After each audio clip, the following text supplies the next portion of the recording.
Okay, Muslims are ignorant and they don't value education. Okay, so look at that library. That's a library that belongs to one of my teachers.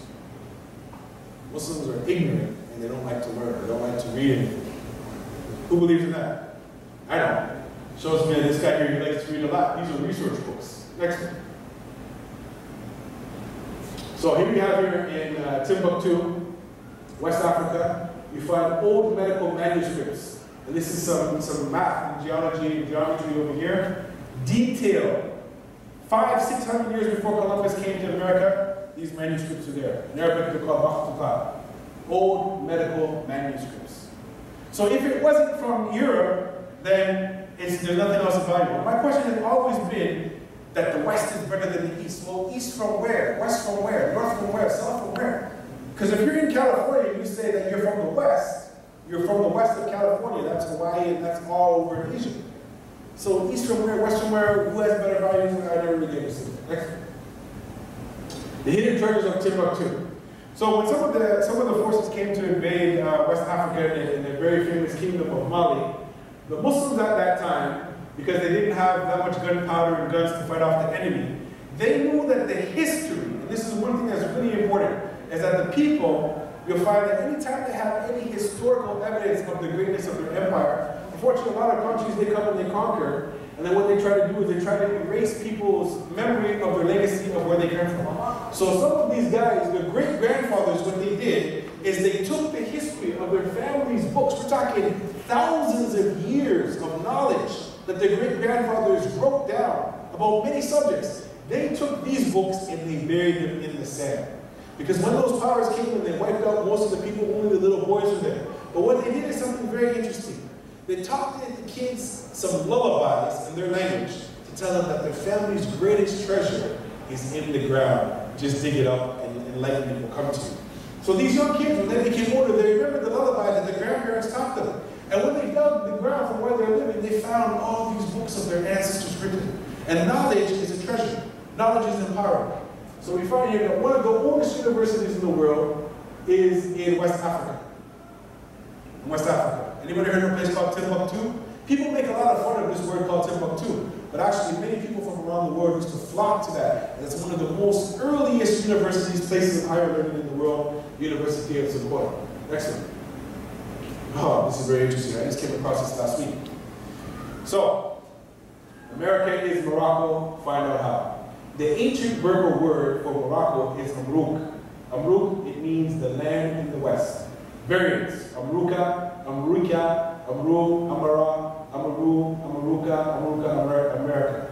The Aboriginal peoples of the Americas are Americans, Amurukans, Amurukans, Amuricans, Americans, Amarakans, Moroccans, Moors, and Moors. So let me ask you guys a question.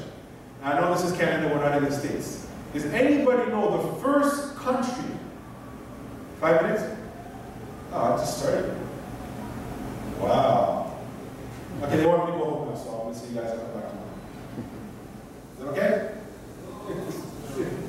Okay, anyways, we find here that the first country to actually, when America was trying to apply to become their own sovereign country, the very first country that acknowledged that America, okay, yeah. So the first country that actually allowed them or recognized their status as a sovereign government was the Moroccan people. The King of Morocco and the American government, if you go and you actually study, this is very, very deep. Go back and look at something called the Treaty of Friendship. The Treaty of Friendship in the United States Constitution is a treaty written between some of the founding fathers of America and the King of Morocco. Right. Anyways, that's just some information for you guys. Misconception. Europeans were the first to discover or visit North America. Okay, well, at the bottom screen here, this stamp here is actually the richest man who probably ever lived in the last, say, 700 years. Not Bill Gates, not Donald Trump, not the guy who owns IKEA, I don't know his name. This is actually Mansa Musa. And Mansa Musa had hard currency. He was the king of Timbuktu. He actually had gold pieces like this, and he had crowns like this, and he had staffs full of gold. Not money in the bank, not net worth money, real money.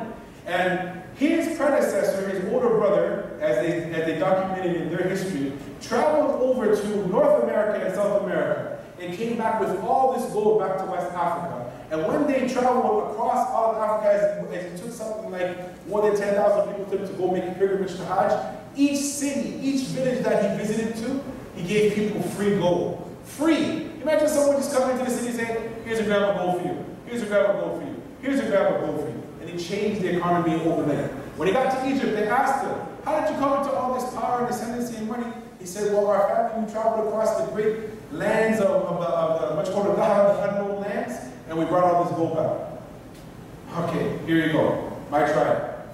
This is Sequoia. Sequoia is a Native American, and he happened to be a Muslim Cherokee. There's much to be said about Sequoia, as he's actually one of the first ones to develop the Native Cherokee language. But through history, we find that the Muslims were, the Muslims were traveling all through North America for thousands of years, long before Christopher Columbus. And we're going to show you some evidence there for that. So this is Sequoia. So you see how Sequoia, he's not wearing feathers, this particular tribe is actually wearing a turban, and he's wearing a long robe.